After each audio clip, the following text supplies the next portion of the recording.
আমরা তার ঠিক উল্টাটা করতে চাই। সাধারণ মানুষ যা বলে, যা করতে চায় বা যা বুঝাতে চায়, আমাদের সেই বিষয়গুলি অনুধাবন করে আমাদের ঠিক সেইভাবে পথ চলতে হবে।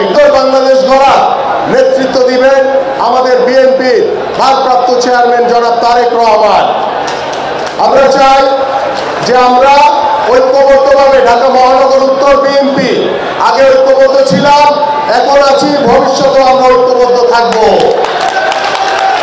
এবং আমাদের এই কর্মী সভার মাধ্যমে আমরা বাংলাদেশের প্রত্যেকটি সাধারণ মানুষের যে প্রত্যাশা, বাংলাদেশের প্রত্যেকটি মানুষের যে আকাঙ্ক্ষা, যে গত 17 বছর ধরে আওয়ামী লীগ যা করেছে আমরা তা ঠিক উল্টাটা করতে চাই।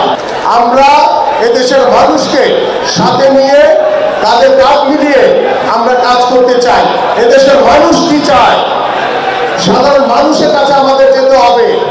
সাধারণ মানুষ যা বলে, যা করতে চায় বা যা বুঝাতে চায়, আমাদের সেই বিষয়গুলি অনুধাবন করে আমাদের ঠিক সেইভাবে পথ চলতে হবে। কারণ আগামীর যে নির্বাচন হবে, সেটা নির্বাচন হবে এদেশের সাধারণ মানুষের, এবং সেই নির্বাচনে সাধারণ মানুষ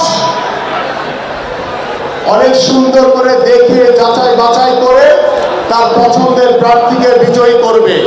এই জন্য আমাদের সকলের কাছে, সাধারণ মানুষের কাছে যেতে হবে এবং সাধারণ মানুষের যে মতামত সেটাকে উপলব্ধি করে আমাদের পথ চলতে হবে এবং আমাদের নেতৃবৃন্দকে সাথে নিয়ে, সাধারণ মানুষকে সাথে নিয়ে আমরা দল মত নির্বিশেষে একটি অসাম্প্রদায়িক সুন্দর সমাজ, সুন্দর বাংলাদেশ গড়তে চাই।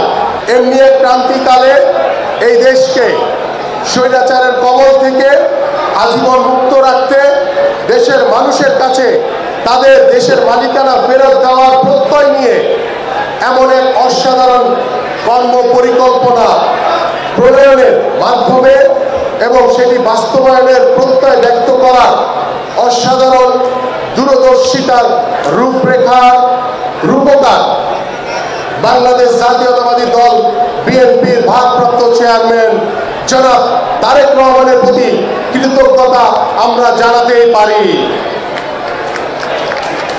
সাথে সাথে বিগত দিনে স্বৈরাচার বিরোধী আন্দোলনে যারা 71 থেকে প্রাথমিক 27 দফাকে 31 দফার পূর্ণ অবয়ব প্রদানে সহায়তা করেছেন,